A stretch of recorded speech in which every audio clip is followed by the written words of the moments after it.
Today's video goes out to my friend who gave me the hype I needed to do this video.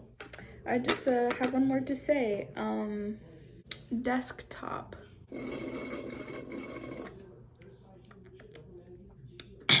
Anyway.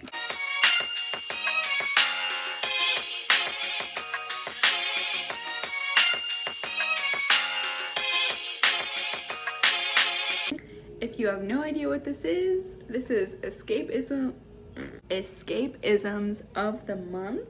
We discuss movies, what we liked, what we didn't like, what moved us, what made me cry. The first thing we're gonna talk about is Alexander Hamilton. I knew nothing about Hamilton. It was super hype. Like, if you didn't know it existed, you must literally be Patrick Star living under a rock.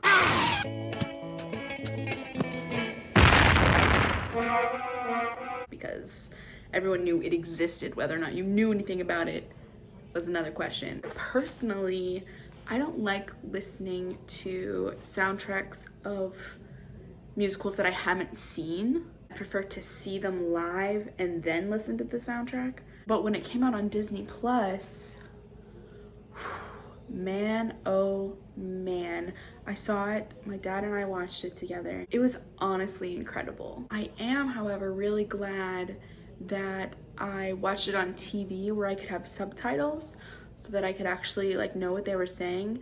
They all pronunciated very well. Having to sing that fast, it was so much information coming to you all at once, and you're like there were times when it was coming so fast that all I did was look at the bottom of the screen and read as they were singing because I wanted to understand what was going on. So I think in that respect that it was really good that I saw it on TV and not in a live performance. The music, fantastic. The performances were so good. It had me crying, had me laughing. I gasped a lot. Now I understand. Everybody would always ask me have you listened to this? Have you and I'm like, no. So glad that Disney Plus put this on their platform.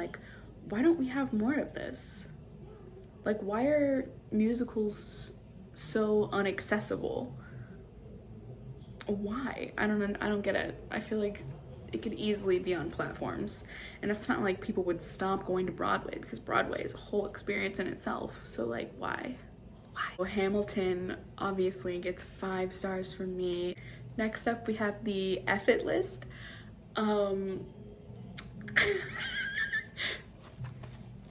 This movie was an experience. I'm in a group chat on Twitter and we're all friends and we wanted to watch a movie, and we're like, oh, we'll just watch something random for kicks and giggles. It was so bad that it was good. So if I watched this movie by myself, I'd give it 1 star because it was terrible. It wasn't good at all. Not even a little bit. However, watching it with friends, 4 stars. There were a bunch of us on a Netflix party, but then I was also videoing with one of my friends, and when I tell you, I was hollering, I was laughing so loud and so hard, and we were making so many jokes, and it was just wonderful. And I felt so bad for our other friend that was in the Netflix party. She hated it. Every second of it, she was like, this is so bad. I'm like, yeah, but it's funny. Next up is 13th, which is a documentary on Netflix that explains the very rough history of the Black community. I'm not gonna give this a rating because I feel like giving ratings to things that are documentaries is not, I don't really know how to rate that. I guess if you're rating it as far as information, how much information was in it, 5 stars. I learned a lot. I would not recommend watching this unless you're 18 or up. There's a lot of violence and brutality, and there's even a rape clip from another movie in the documentary itself. Which was jarring. I was not expecting that. I talked about this a little bit already on my Bookstagram account, But in the name of being completely transparent, I found myself constantly checking the timestamp of the documentary. I was like, oh my god, like when is this over? Like it was just, you know, very stressful. But then I realized how much privilege comes with feeling that way and doing that. I have the ability to turn off racism, and Black people have to experience it every single day.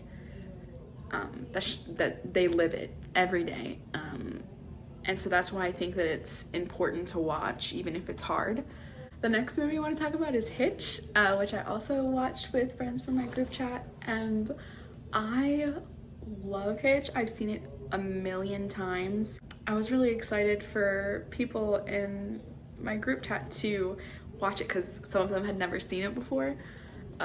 So seeing them enjoy it was really fun. It's a classic. Iconicness has yet to be matched. I relate to Albert Brenneman on a spiritual level.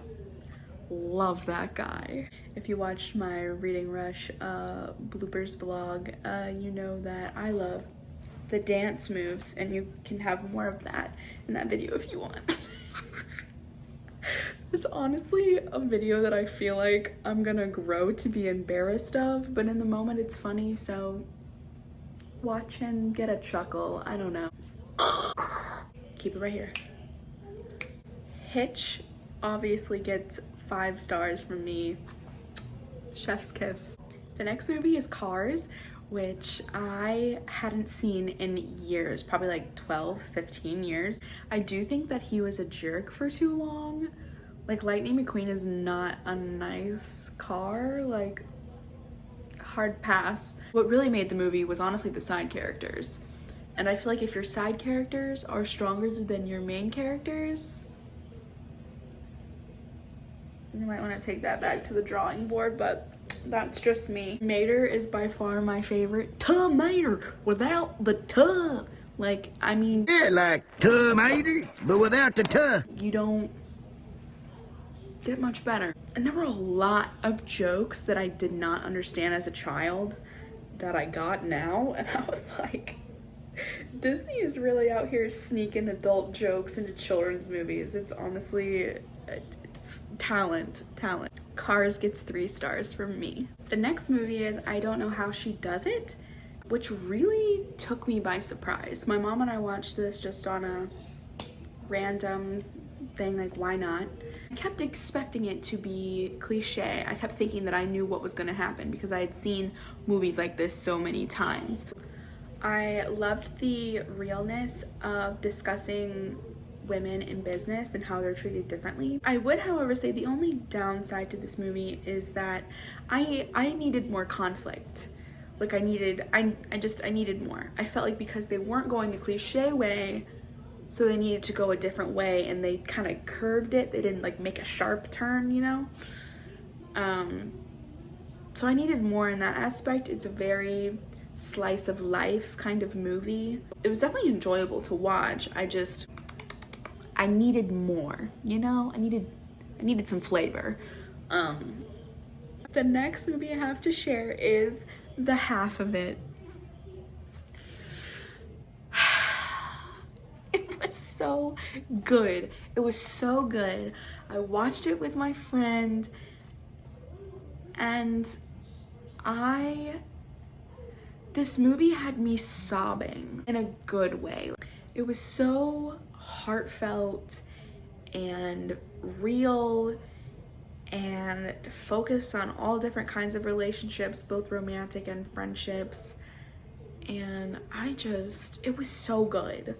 It was so good. I've only heard positive things about it. I'm a little behind. I know this movie kind of blew up and I was like, ah. I get so scared of hype. It's bad, truly. It's a flaw, okay? It's a flaw. 5 stars from me. That is all I have for you today. If you know any movies or shows that you think that I would really love, feel free to recommend them to me. I love wasting my time. Give me the Rex.